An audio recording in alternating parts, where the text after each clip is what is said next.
ఆచా coding tutor training ఇచ్చి permanent IT job ఇస్తారు. 9697969788.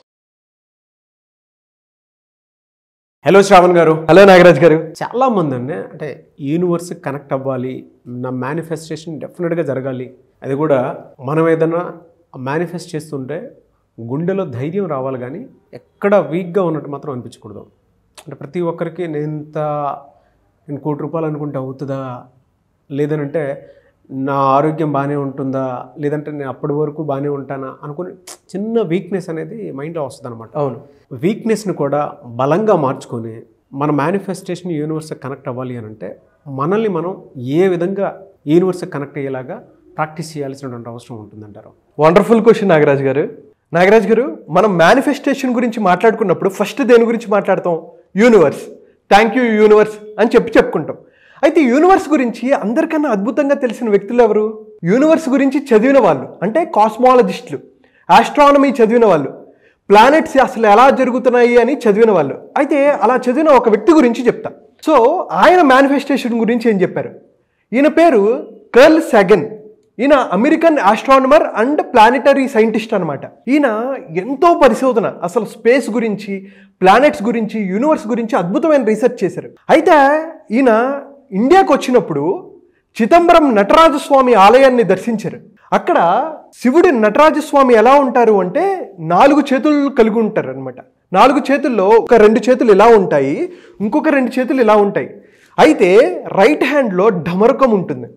డమరుకం represents creation.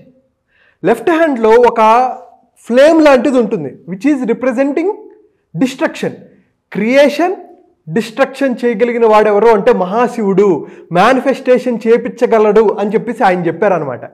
అయితే దీని మీద ఇంకా ఆయన ఒక్కడే చెప్తే సరిపోదు కదా, మనకి ఇంకా ప్రూఫ్లు కావాలి కదా. మనం చెప్పింది మనకు ఎక్కదు, వేరే వాళ్ళు చెప్పింది ఎక్కుతుంది అనమాట, ఫారినర్స్ చెప్పింది. సో సెకండ్ ఏంటంటే, యూరోప్లో ఆయన అమెరికన్ సైంటిస్ట్, ఇప్పుడు యూరోప్కి వస్తే CERN, European Organization for Nuclear Research అనేవాళ్ళు వాళ్ళ ఏదైతే ఈ ఆఫీస్ బయట నటరాజస్వామి విగ్రహం పెద్దది పెట్టుకున్నారు. ఎందుకు పెట్టుకున్నారు? చాలామంది మనల్ని విమర్శిస్తూ ఉంటారు, మూఢనమ్మకాలు అనుకుంటూ ఉంటారు.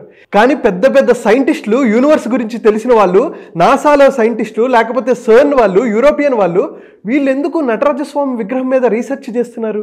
ఇంకొక ఎగ్జాంపుల్, ఈయన పేరు కెప్రా. ఈయన మీరు గూగుల్లో కొట్టొచ్చు, వస్తూ ఉంటాయి. ఈయన శివుడి మీద ఆయన ఏం చెప్తున్నారంటే, she was dance is a metaphor for the universe constant movement of creation, destruction and preservation. అంటే ఇంకొకటి ఎగ్జాంపుల్ చెప్తా. గాడ్ అంటూ ఉంటారు కదా, ఏ రిలీజియన్ వాళ్ళైనా ఏమంటారు? గాడ్ అంటారు కదా. అసలు గాడ్ అంటే ఏంటో తెలుసా? జనరేటర్, ఆపరేటర్, డిస్ట్రాయర్, బ్రహ్మ, విష్ణు, మహేశ్వర. సో వీళ్ళు ఈయన టాయో ఆఫ్ ఫిజిక్స్ అనే బుక్లో శివుడి నటరాజస్వామి మీద అద్భుతంగా ఆయన ఎక్స్ప్లెయిన్ చేశారు. అయితే ఇదంతా ఎందుకు చెప్తున్నాం అంటే, మనం మాట్లాడుకునే దాంట్లో ప్రతి దాంట్లో సైన్స్ ఉంది. మనం సైన్స్ని డీవియేట్ చేసి ఏదేదో కొత్తవి మనం చెప్పట్లేదండి. సో మన పురాణాల్లో వీటి గురించి డీటెయిల్గా ఎక్స్ప్లెయిన్ చేశారండి. అయితే మేనిఫెస్టేషన్ చేయాలి అంటే మనకేవైతే ఇటువంటి డిస్ట్రక్షన్స్ పోయి అద్భుతమైన లైఫ్ని క్రియేట్ చేసుకోవాలి అంటే, నేను ఈరోజు ఒక మంత్రం చెప్తాను. ఈ మంత్రాన్ని చాలా జాగ్రత్తగా, శ్రద్ధతో, తప్పులు లేకుండా, ఉచ్చారణ సరిగ్గా ఉండేటట్టు చూసుకోవాలి. అయితే నేను చెప్తాను, మీరు అబ్జర్వ్ చేయండి, దాని తర్వాత మీరు ప్రాక్టీస్ చేద్దరు. లైవ్గా ఈ వీడియో చూస్తున్నప్పుడే ప్రాక్టీస్ చేయండి. నాగరాజ్ గారు, మీరు నాతో లైవ్లో ప్రాక్టీస్ చేయండి. సో కాళ్ళు మనం ప్లెజెంట్గా కూర్చొని, కాళ్ళు మడత పెట్టుకొని, ఓకే. ఓం నమస్తే అస్తు భగవన్ విశ్వేశ్వరాయ మహాదేవాయ త్రయంబకాయ త్రిపురాంతకాయ త్రికాగ్నికాలాయ కాలాగ్నిరుద్రాయ నీలకంఠాయ మృత్యుంజయాయ సర్వేశ్వరాయ సదాశివాయ శ్రీమన్మహాదేవాయ నమః.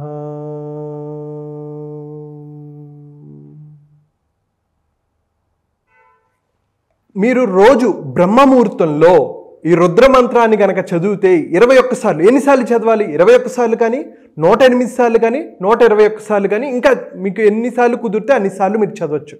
అయితే చాలా జాగ్రత్తగా, ఉచ్చారణ దోషం లేకుండా, శ్రద్ధగా, భక్తితో కొత్త బట్టలు వేసుకొని, కొత్త బట్టలు అంటే బట్టలు చాలా ఉతికి నీట్గా ఉండాలి, తూర్పు దిక్కుకు తిరిగి ఎవరైనా చదవచ్చు, ఒకవేళ శివలింగం ఉందనుకోండి, నీళ్లు పోసుకుంటూ అద్భుతంగా చేస్తే మీరు అనుకున్న సంపదని, మీరు ఎటువంటి అనారోగ్య సమస్యలు ఉన్న వాటన్నిటిని దాటుకొని మీరు వెళ్ళచ్చు. అయితే ఇప్పుడు దానికి నేను కొంచెం డీటెయిల్డ్గా నేను ఎక్స్ప్లెనేషన్ ఇస్తాను.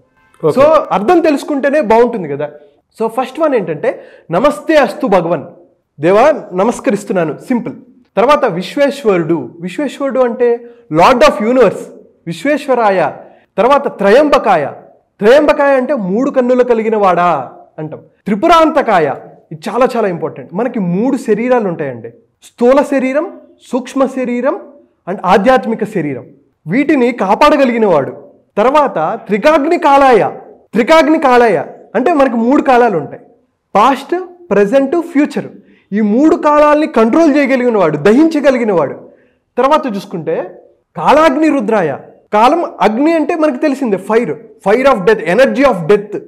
అంటే మన ఒక్క పురాణాల్లోనే డెత్ను కూడా సెలబ్రేట్ చేసుకుంటారు. ఎందుకు? మనిషి రోగాలు వచ్చి టాయిలెట్కి కూడా వెళ్ళలేకపోతే అరే నువ్వు కష్టపడుతున్నావురా అని చెప్పేసి శరీరాన్ని తీసి ఇంకొక శరీరాల్లోకి పెడతాడండి మహానుభావుడు రుద్రుడు. తర్వాత నీలకంఠుడు, తెలిసిందే మనకి, ఆ విషయాన్ని గర్భంలో దాచిపెట్టుకున్నాడు, అందుకనే కంఠం నీలంగా ఉంటుంది అని. మృత్యుంజయుడు అంటే మృత్యువుని దాటవేయించేయగలిగిన వాడు. అంటే మృత్యు లేదు ఆయనకి, ఆయన్ని మనం నమ్ముకుంటే మరి మృత్యువు కావాలి కదా మనకి. అయితే ఇప్పుడు ఒక లారీ వచ్చి కొట్టే బదులు ఒక స్కూటర్ వచ్చి కుదుతుంది, పాము వచ్చి కరిచే బదులు చీమొచ్చి కుడుతుంది. సో ఆ ఇంటెన్సిటీని తగ్గించగలిగిన వాడు. ఎవరైతే చనిపోతారో వాళ్ళు మృత్యుంజయ మంత్రం చదివినా సరే అద్భుతమైన ఫలితాలు వస్తాయి. అది ఎప్పుడైనా మనం వేరేసారి మాట్లాడుకుందాం. మృత్యుంజయ మంత్రం. సర్వేశ్వరుడు, ప్రతి హ్యూమన్ బీయింగ్కి, లివింగ్ బీయింగ్కి ఆయనే లార్డ్. సదాశివుడు అండ్ శ్రీమన్ మహాదేవాయ నమః అంటే సదాశివుడు అంటే అసలు బ్లిస్ఫుల్ కాన్షియస్నెస్ అనమాట, ఆనందింపజేసేవాడు. ఎవరు? మహాశివుడు. ఇది మీరు శ్రద్ధతో, భక్తితో, ఉచ్చారణ దోషం లేకుండా మీరు కనుక చేయగలిగితే మీ లైఫ్లో అద్భుతమైన ఫలితాలు వస్తాయి. మీరు ఖచ్చితంగా మేనిఫెస్టేషన్ చేస్తారండి, అందులో ఎటువంటి సమస్య లేదు. మీరు ఏదైతే అనుకున్నారో దాన్ని ఖచ్చితంగా మీరు సాకారం చేసుకోవాలి అనుకుంటే మీరు శ్రద్ధతో చేసి, అండ్ ఇదొక్కటే కాదు, దేవ కార్యం మనకు ఎప్పుడు ఉండాలి. అలాగే మీరు ఏదైతే అనుకుంటారో దానికోసం కష్టపడండి, మీ ఎఫర్ట్స్ మీరు పెట్టండి. మీరు ఫిజికల్గా, మెంటల్గా కష్టపడాలి. కష్టపడకుండా ఏది అవ్వదు. అయితే వాటిని మనం పడుతూ లక్ ఎక్కడో కలిసి రావట్లేదు, నేను అనుకున్నవి జరగట్లేదు అని అనుకున్నప్పుడు ఇలాంటి మంత్రాలు మనకి ఆ 10%, 20% పుష్ చేసి మనం అనుకున్న లక్ష్యాలు చేరేటట్టు చేస్తాయి. సో మరొక్కసారి అండి, చాలా మందికి సందేహాలు ఉంటాయి ఈ మంత్రాన్ని ఎప్పుడు జపించాలని. ఫస్ట్ థింగ్ ఏంటంటే పొద్దున పూట తెల్లవారుజామున బ్రహ్మముహూర్తంలో మీరు ఇది చదవాలి. అయితే ఎన్నిసార్లు చదవాలి? 21 సార్లు ఆర్ 108 సార్లు, 121, 1331 సార్లు ఆర్ 14,611 సార్లు మీరు చదవచ్చు. అండ్ అలాగే రుద్రమంత్రాన్ని ఎవరు పఠించగలరు? ఎవరైనా, మగా లేదు, ఆడా లేదు, చిన్నపిల్లలు కానీ ఎవరైనా ఉచ్చారణ దోషం లేకుండా చదవగలిగితే అద్భుతమైన ఫలితాలు వస్తాయి. సో ఈ మంత్రాన్ని ఎటువైపు తిరిగి చెప్పాలి? తూర్పు దిక్కు వైపు. అంటే సూర్యుడు మనకి తూర్పు వైపు ఉదయిస్తాడు కాబట్టి మనం తూర్పుని చాలా ఆస్పీషియస్గా, చాలా ప్రాముఖ్యంగా మనం భావిస్తూ ఉంటాం. సో తూర్పు వైపు తిరగాలి. ఇంకా మీకు కుదిరింది అనుకోండి, శివలింగం పెట్టుకొని కొంచెం నీళ్లు, ఓకే, పత్రాలు ఏమైనా వేస్తూ వాటిని అభిషేకం చేసుకుంటూ కూడా మీరు చదవచ్చు. సో కావాల్సింది మాత్రం శ్రద్ధ, భక్తి, ఉచ్చారణ దోషం లేకుండా చెప్పాలి. Anyways thank you so much Shravan గారు. Thank you. క్లాస్ ఎప్పుడండి అవకాశం ఉంటుందండి? సో క్లాస్ January 6th అండి, సోమవారం మొదలవుతుంది. మార్నింగ్ 5 to 6:30 ఉంటుంది. సో ఇది సంవత్సరానికి ఒకసారి మాత్రమే జరిగే బ్యాచ్ అండి, ఎందుకంటే మనం న్యూ ఇయర్ కాబట్టి ఈ బ్యాచ్ని మనం క్రియేట్ చేసాము. Mindful millionaire plus money manifestation 9 రోజుల పాటు ఉంటుంది. చాలా అద్భుతంగా ఉంటుంది. అసలు మేనిఫెస్టేషన్ ఎలా చేసుకోవాలి, మన పురాణాల నుంచి ఏం చెప్పారు, అసలు మనం మెడిటేటివ్ లెవెల్స్ని ఎలా పెంచుకోవాలి, అద్భుతమైన మైండ్ సెట్ని ఎలా క్రియేట్ చేసుకోవాలి అనే వాటి గురించి మనం 9 రోజులు మాట్లాడతాం.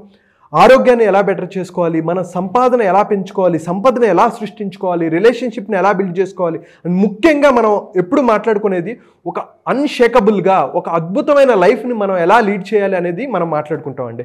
సో ఇప్పుడు ఏదైతే రుద్రమంత్రం లాంటి ఒక మనీ మేనిఫెస్టేషన్ టెక్నిక్స్ మాట్లాడుకున్నామో ఇలాంటివి ఎన్నో టెక్నిక్స్ మనం మాట్లాడుకుంటామండి, సెషన్స్లో చాలా మాట్లాడుకుంటూ ఉంటాం. సో ఇవి గనక మీరు ఇంప్లిమెంట్ చేస్తే, శ్రద్ధతో, భక్తితో మీరు విని చేస్తే, నేను చెప్పినట్టు చేస్తే మీకు ఖచ్చితంగా మేనిఫెస్టేషన్ జరుగుతుంది. సో January 6 నుంచి బ్యాచ్ ఉంటుంది. Yes. Anyways thank you so much Shravan గారు. Thank you so much Nagaraj గారు.